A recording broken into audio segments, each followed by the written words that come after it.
Okay, good night, everybody. Today we are meeting again our famous guest, which doesn't need a special introduction. It's Robert W. Salливan IV, the jurist, Freemason, and historian of the Freemasonry, and author of the books Symbolism of the Cinema 1, 2, 3, and 4, and several other books. And Robert, can you tell us how is the newest book progressing?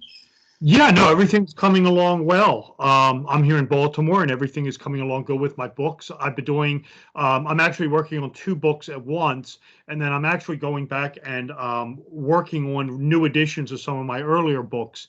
And this is kind of one of the reasons why I reached out to you was I'm doing a newer edition, a 3rd edition of the very first movie book I did, which was Cinema Symbolism. And in one of the trilogy of movies that I covered in there, of course, was Back to the Future. And I remember in a couple of our last chats, we talked about this, and I agree with you that I even since doing this, I discovered some strange anomalies with these things, that there is some sort of, clearly there's like a Wizard of Oz link. There's the thing with Zemeckis with the Twin Towers. And then, of course, he made the movie about the tightrope walker. And then there was the whole thing with the cab. I'll get into, I don't know if you're aware of that one with Biff. And there's a Trump thing going on. And I couldn't remember all of them. And I know there's a John F. Kennedy allusion, of course. I think it had to do with the sun more than JFK, but I couldn't remember all of it. And I reached out to you, and of course, here we are going to talk about it this morning, where I am.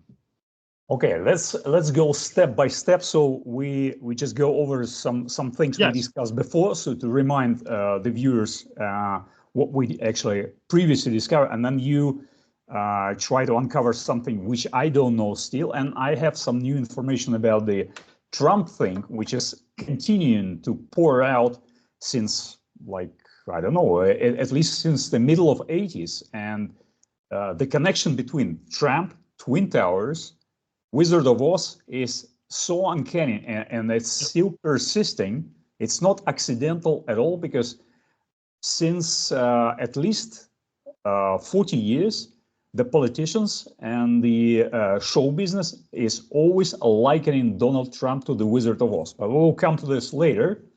So out of the previous conversation, we discussed several connections between, let's say, the Kennedy and Wizard of Oz, which first thing is obvious. The JFK was the personal friend with Dorothy, which is Judy Garland. She helped him with his campaign, the first campaign, when he was campaigning against Nixon, and she was kind of promoting JFK in Hollywood. There are several reels confirming this, and of course, since Judy Garland, which was by the time I think in her 50s, she connected to JFK not for nothing, because JFK always stated that he was a fan of Dorothy and Judy Garland, and he was fan of the movie in general, which I believe came out in 1939, if I'm not mistaken, right? Correct. Okay, so we also pointed out that there are several very suspicious deaths during the filming of the Wizard of Oz. Like, one of the Munchkin was found hanged and actually bouncing and dangling behind the four protagonists, strolling on a yellow brick road, which was actually removed later digitally. And somebody even found what was the name of this guy who actually hanged up on a set. It was a midget from LA, and coincidentally, in one of the LA papers, it was the some kind of obituary of the guy which was missing, and then it was synchronized with the finding of the guy on a set. So obviously, it was the same midget which was playing one of the Munchkins. Okay, and the other thing was connection to Robin Williams and Jack. Remember the movie? I don't remember the year. I believe it was somewhere in 2008, maybe earlier, 2006 probably. You don't remember that? Oh no. Well, the Jack movie with Robin Williams comes out in 1996, I believe. 1996. Okay, a bit earlier. So there was an obvious connection because first there was ruby slippers, so it's obvious nod to the Wizard of Oz. And then there was also 42 all over in the movie. In fact, for example, the Dorothy Gale geometry is 42, which is also 42 degrees of the visibility of the full rainbow. If you are looking from the ground and you want to see the full rainbow, it's only possible to see when it's 42 degrees in relation to the viewer on a horizon. So also there was a ruby in the movie, and a ruby in the glass house, which was played by Lily Sobieski, and Lily Sobieski was also linked to the rainbow through the Eyes Wide Shut, because she was the daughter of the shopkeeper, this Milic guy, who actually rented to the doctor played by Tom Cruise the cloak and the costume. And he was actually renting out his daughter to some Japanese gentleman, remember? And his shop was called something like a rainbow shop. And also Lily was, I believe, prominently featured in Jack as well. So when a Jack was delivered, obviously his mother was wearing ruby slippers, which is visible in the screenshots.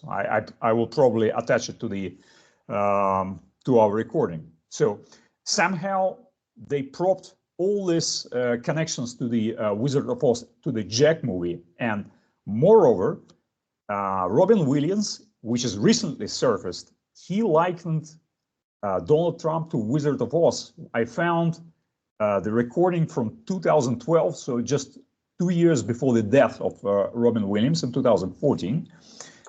For example, here is the article in the Independent newspaper from 2020, came out on 10th of August, and they say there's a video of Robin Williams roasting Donald Trump has resurfaced after a tense exchange between the comedian daughter and the president's son, which I don't know. I don't know what was the beef. Eric Trump recently shared a clip of Williams making fun of Joe Biden. Zelda Williams, which is the daughter of Robin Williams, responded by suggesting the younger Trump looks up what Williams said about your dad, adding, "Promise you it's much more savage." While she didn't reference specific lines, Twitter users shared an excerpt from 2012 comedy set during which Williams took several jabs at Trump. Donald Trump is a Wizard of Oz, Williams says in a clip. He plays Monopoly with a real frigging buildings. This is a scary man, referring to the comments made by Trump about his daughter Ivanka.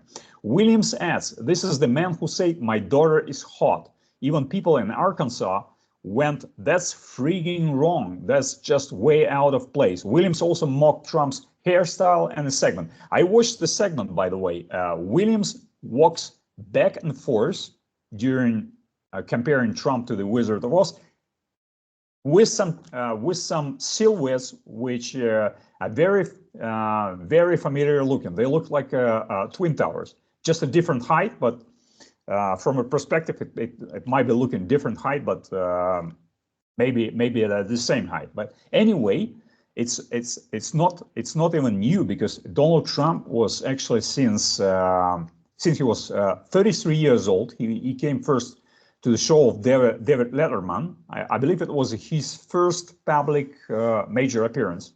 And David Letterman underlined that he was 33 years old, which, you know, major Masonic reference. And they were also showed the piece of the footage where Trump flying a helicopter somewhere on the background of Twin Towers, which are shown through the window, the helicopter window. And they also say he's apt to buy the Twin Towers. This was, I believe, in 1981, when he was supposed to be 33 years old. He's from 1946, so it's supposed to be somewhere around 1980. Right. So also, if you remember, he made several references to 7-Eleven, which everybody loved at Donald Trump when he supposedly confused 9/11 with 7/11, but we know it's basically the same thing, because September is the 7th month of the Roman calendar, the Julian calendar, and 9th month of the Gregorian. So 7/11 and 9/11 basically the same. So Trump didn't misspoke. He probably wanted some kind of different reference to 9/11, so he said 7/11. And also he tried to present a new project of the new towers, new better towers, when he actually made not only a sketch, but he made a complete plan of the restoration of Twin Towers in 2002. And he was actually filmed in front of the big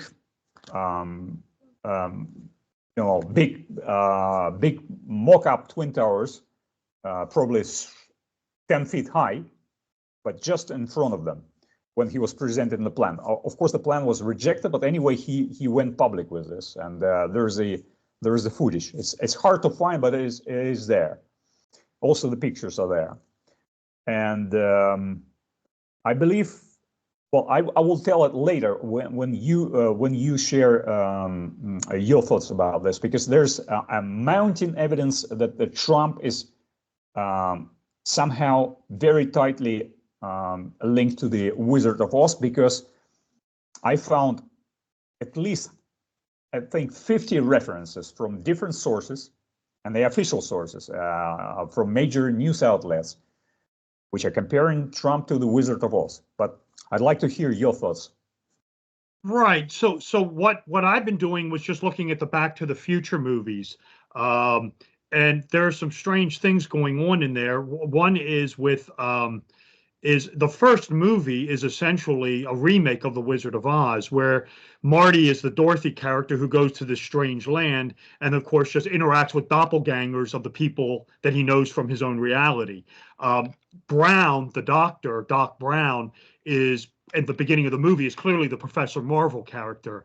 And then when Marty goes back, Doc sort of assumes the role of the Wizard of Oz, who helps get Marty home.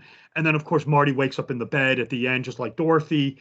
And of course, it's hinted at, was this all a dream or what have you? And again, you could see other parallels. I mean, with some of the characters where clearly the father in the past is lacking courage. When he gets to 1955, he walks down the road. And then when he gets to Hill Valley, he's in awe, and kind of this is definitely hinting at the Emerald City. I thought all that was unique, but then again, I mean, obviously the first movie came out after John F. Kennedy had been killed long ago. I think Kennedy was killed in '63, so it's 22 years later. The second movie came out, the first movie came out in 1985, but there is the mention of John F. Kennedy in there with the change of the road. It's Riverside, and then it becomes John F. Kennedy. And I was reading somewhere that this had something to do with the sun, maybe, but I couldn't find anything. But then what was also unique is the second movie, Back to the Future 2, was released on November 22nd, 1989, and that does sync with the assassination of JFK. And then we just had the release of Wicked here, which was on November 22nd, the same date as Back to the Future, and of course the same date as the Kennedy assassination. The things that were kind of unique in it that I found also was with Back to the Future. Again, it definitely had the remake of The Wizard of Oz. One of the things I thought was interesting was, and it kind of tipped it off for me, was when Marty goes back in time, the first thing he encounters is a scarecrow. And of course, that's hinting at Dorothy going back in time, where she encounters the Scarecrow, played by Ray Bolger. When you go to the next movie, this is where you get into like the real heavy information or the symbolism with Donald Trump, where clearly when they go to 2015, this is when old Biff takes the time machine and goes back in time to give himself the sports almanac. And of course, in 2015, in the real 2015, when he goes back in time, the Biff Tannen of the alternate 1985 is clearly based on Donald Trump.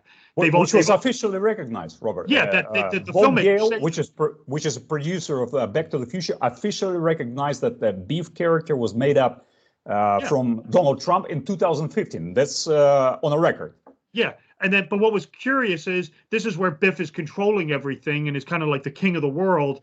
And of course, 2015, in our 2015, was when Trump announced his presidency for the United States.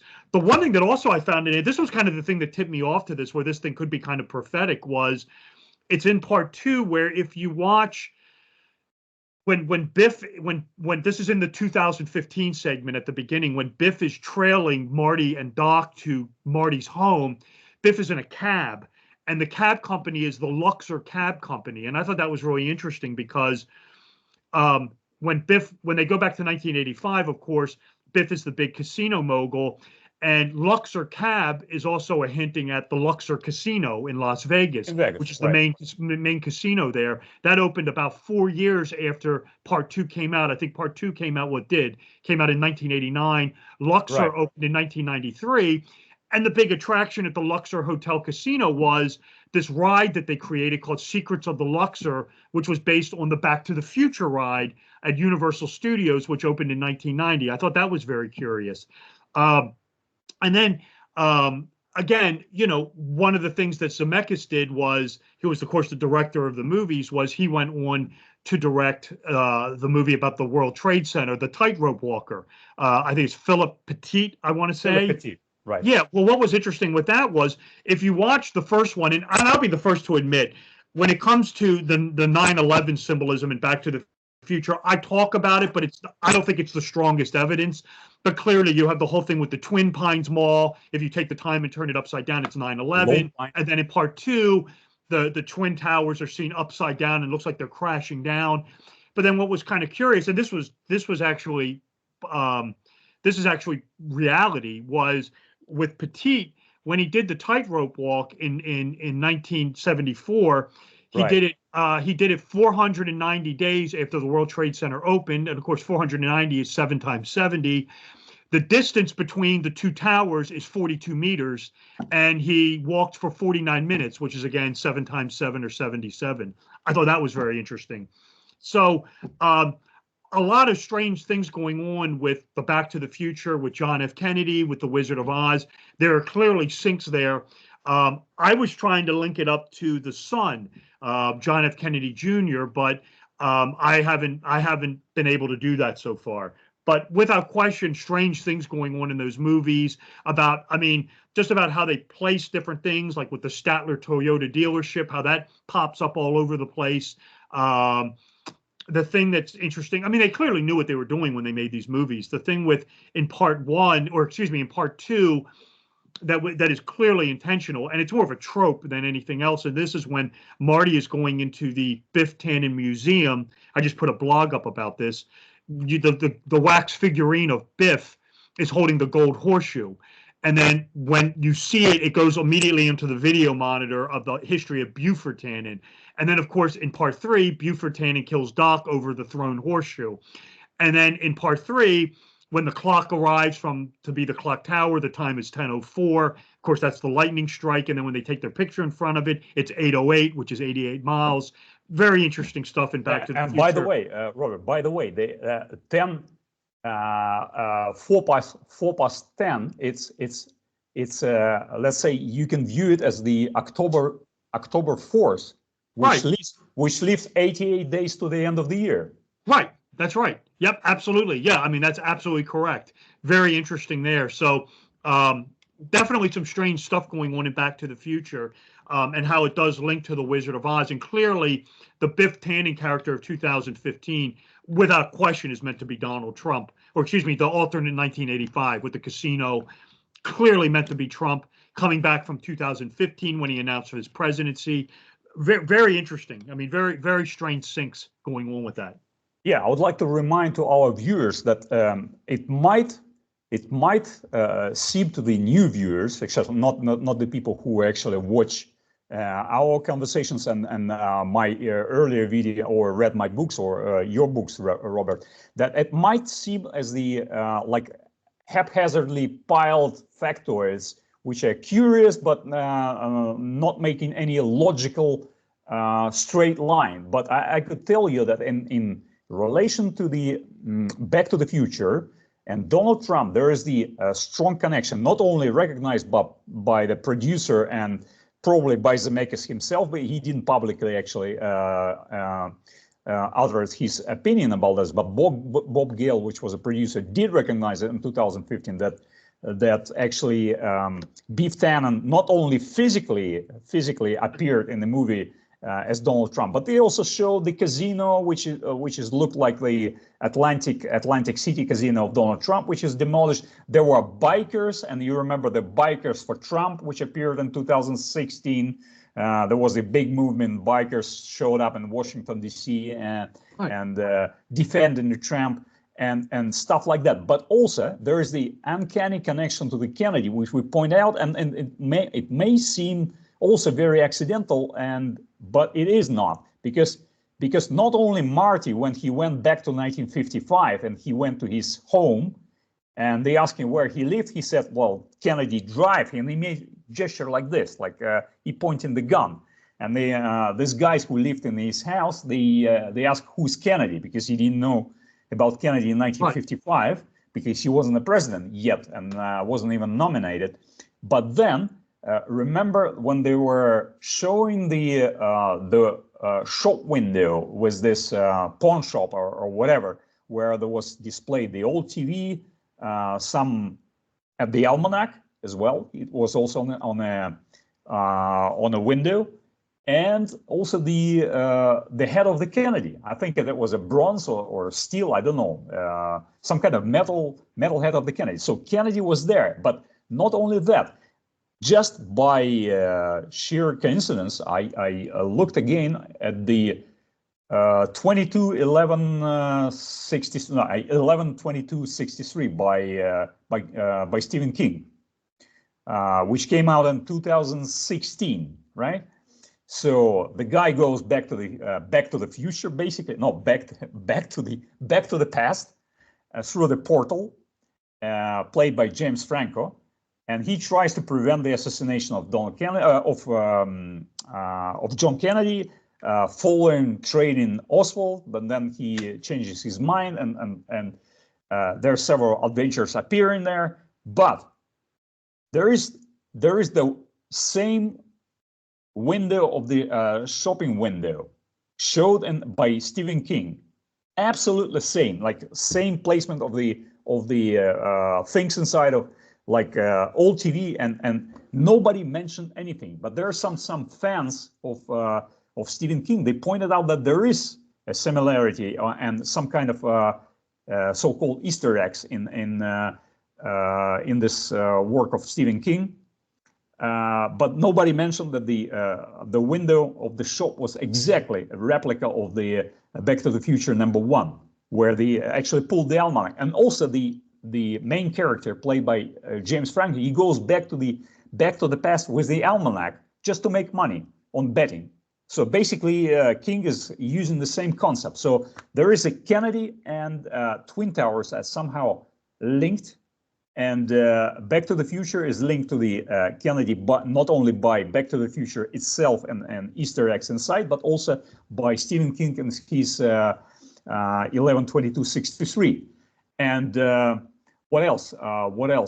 There is the time portal, basically time portal. The guy goes back through time portal in some kind of diner in Stephen King's show, and actually Dr. Emmett Brown, if you read his name, the full name, Dr. Emmett Latrobe Brown, you get in the portal just backwards, the word portal.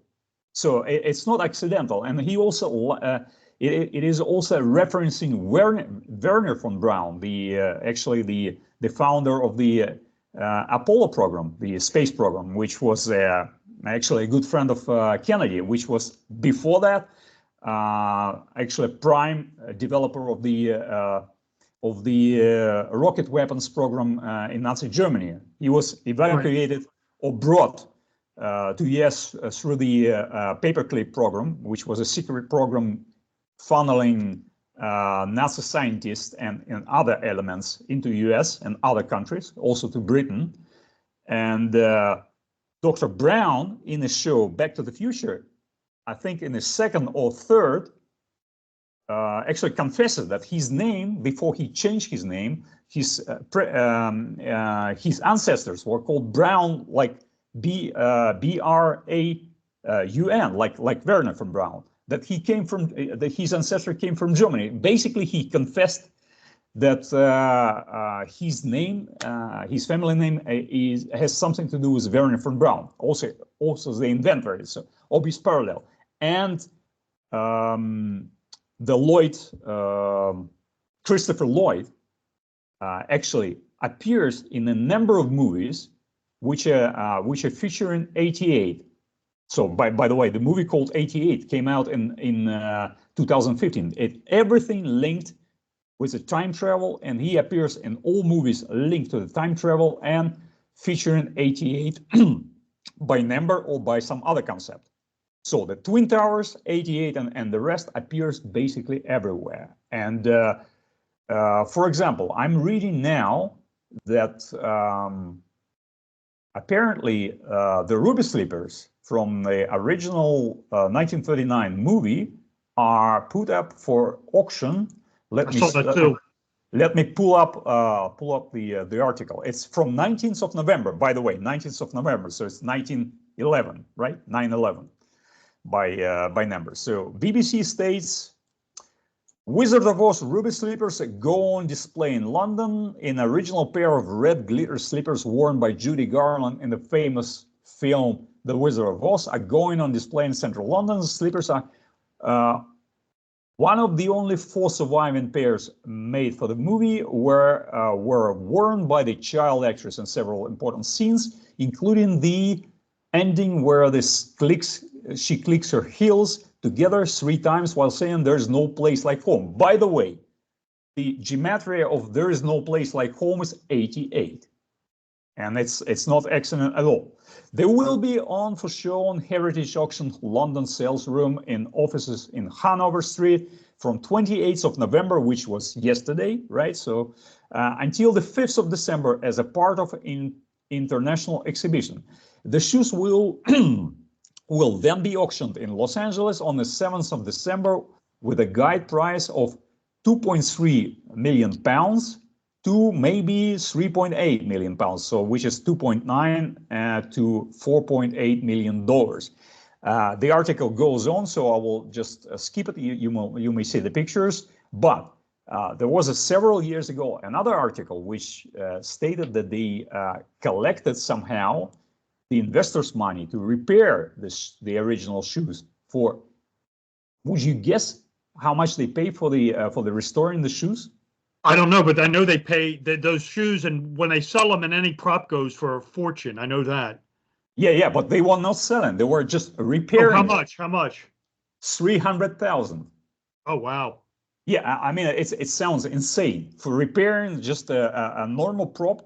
300,000. So it obviously has some special meaning. So that's why it showed in the movies. In many movies, such like Jack or Glass House with Lily Sobieski and so on. And of course, which is the thing I previously mentioned, the Judy Garland, right? The hat worn by Jack Rubenstein, which is Ruby Slippers, Ruby, who killed Lee Harvey Oswald in the Texas police station. He was wearing the hat, which is a very famous producer of the hats, famous in Texas. It's called Resistol hat. And the Resistol hats are made in Garland, Texas. Would you believe it? Yeah. So even that, and in Kennedy, I believe on a 6th floor museum of the Texas Book Depository, from where the Oswald was supposedly shooting at Kennedy. There is the original Jack Ruby loafers worn by him when he shot Oswald